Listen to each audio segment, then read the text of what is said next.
ഇതെന്തുവാടാ? ജിറാഫിന് Vicks വാങ്ങിച്ചത് 12,000 രൂപ.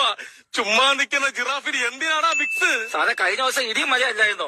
ഈ ജിറാഫ് ഞാൻ രാവിലെ നോക്കുമ്പോ മൂക്ക് ചീറ്റവും തുമ്മും തൊണ്ടൊക്കെ ഒരു കരകരപ്പും. അതിന് വിക്സ് മേടിച്ചതാ 12,000 രൂപ. എടാ അതിന് എന്തിനാടാ 12,000 രൂപ? സാറേ സാറിനോ എനിക്കോ എന്തെങ്കിലും വന്നു കഴിഞ്ഞാൽ ഇങ്ങനെ തോണ്ടി തൊണ്ടയിലോട്ട് തേച്ചാ മതി. ഇത് അങ്ങനാണോ ഇത്? പിന്നെ 2 ബംഗാളികളെ ചാരം കെട്ടി 1.5 ദിവസത്തേക്കുള്ള ചാറ് കൊടുത്തിട്ടാ ഞാൻ ഈ പണി എടുപ്പിച്ചത്. എടാ ഇതൊന്നും ശരിയല്ല. ഈ കണക്കെ എടാ ആ ഹിപ്പോപ്പൊട്ടാമസിന്റെ കൂട്ടിൽ എന്തിനാടാ രാജപാളയം പട്ടിയെ കെട്ടിയിട്ടേക്കണത്? സാറേ അത് രാജപാളയം പട്ടിയല്ല, ഹിപ്പോപ്പൊട്ടാമസാ. അത് ഷുഗർ വന്ന് മെലിഞ്ഞു പോയി. ഇപ്പൊ ഞാൻ 2 തരം ഇൻസുലിൻ കൊടുത്താൽ ജീവനം വെച്ചിരിക്കുന്നത്. അല്ലാതെ നീ പട്ടിണിക്കിട്ടല്ല. അല്ലാതെ നീ പട്ടിണിക്ക് നിനക്ക് ഞാൻ കാണിച്ചു തരാടാ. കരടി എവിടെയാടാ? ആ കൂട്ടിൽ കിടന്ന കരടി എവിടെ? സാറേ കരടി ഇപ്പൊ പന്നിയുടെ കൂട്ടിലാണ് കിടക്കുന്നത്. പന്നിയാ കൂട്ടിൽ എന്തിനീ? സാറേ 3 നേരം ക്ലോറിൻ വെള്ളത്തിൽ കുളിച്ച് അതിന്റെ രോമം എല്ലാം കൊഴിഞ്ഞു പോയി. ഇപ്പൊ അത് 4 പന്നിയുടെ കൂട്ടി പോയി കിടക്കുക. ഇനിയിപ്പോ എന്ത് ചെയ്യും? ഇനിയിപ്പോ സാറിന് 10,000 രൂപ അലോയി.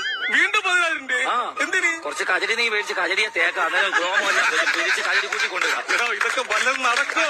ഇതേ നടക്കത്തുള്ളൂ സാറേ. ടാറ്റു അടിച്ചതിന് 5,000 രൂപ.